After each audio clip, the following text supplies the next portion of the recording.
హైదరాబాద్లో ఉన్న ఈ ప్రత్యేకమైన ఆలయం గురించి మీకు తెలుసా? ప్రపంచవ్యాప్తంగా ఇలాంటి అద్భుతమైన, శక్తివంతమైన దేవాలయాలు కేవలం 4 మాత్రమే ఉన్నాయి.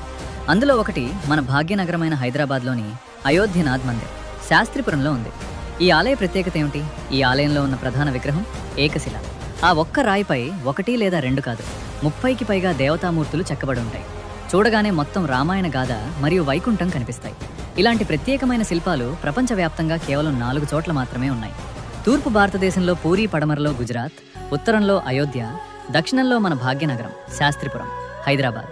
ఈ ఆలయం చుట్టూ హిందువుల సంఖ్య దాదాపు శూన్యమైన ఈ దేవాలయాన్ని ఎంతో భక్తితో పూజిస్తూ హనుమంతుడిలా కాపాడిన పండిట్జీ గారు మన మధ్య లేరు. అయినా స్వచ్ఛందంగా కొందరు యువకులు ముందుకు వచ్చి ఈ ఆలయాన్ని సంరక్షిస్తూ సేవిస్తున్నారు. ఇంత గొప్ప మహిమ కలిగిన ఈ ఆలయాన్ని ప్రపంచానికి తెలియజేయడం మన బాధ్యత. ఆలయాన్ని కాపాడుతున్న యువతకు మనం ఒక భరోసాగా నిలిచి, ఇది మన భక్తిని, ఐక్యతను చూపించే సమయం. ఆంజనేయ స్వామి ధైర్యంతో రామభక్తుల్లా ఈ శ్రీరామనవమి సందర్భంగా అక్కడ జరిగే ఉత్సవాలకు మనమందరం వెళ్ళి మన భక్తి, శక్తి, ఐక్యతను చూపుదాం. ఈ పవిత్ర ఆలయాన్ని కాపాడుకుందాం, పూజించుకుందాం, సేవించుకుందాం. మన వంతుగా ఇతరులకు ఈ విషయాన్ని షేర్ చేసి ఆలయ భవిష్యత్తుకు పునాదులు వేసి ఆంజనేయ స్వామి అనుగ్రహం పొందుదాం. జై శ్రీరామ్.